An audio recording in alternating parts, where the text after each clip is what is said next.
হে আল্লাহ, তুমি আমাকে অনেক কিছু দিয়েছো, এখন আমার রিজিক দেওয়া বন্ধ করে দাও। হে আল্লাহ, প্রতিদিনই তো রুটি আর ডাল খাই, ভালো কিছু খাওয়ার সুযোগ করে দাও না।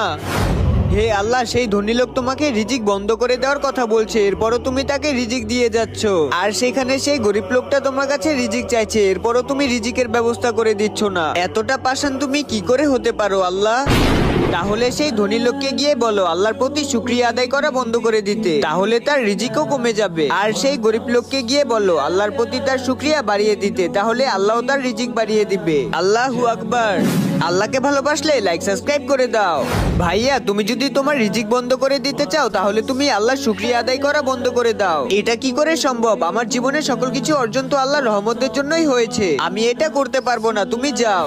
ভাই, তুমি যদি তোমার রিজিকে বরকত আনতে চাও, তাহলে তুমি আল্লাহর শুকরিয়া আদায় করা শুরু করে দাও। এই অবস্থায় থেকেও শুকরিয়া আদায় করব? শুকরিয়া আদায়কারী রিজিক কখনো আল্লাহ থামিয়ে রাখেন।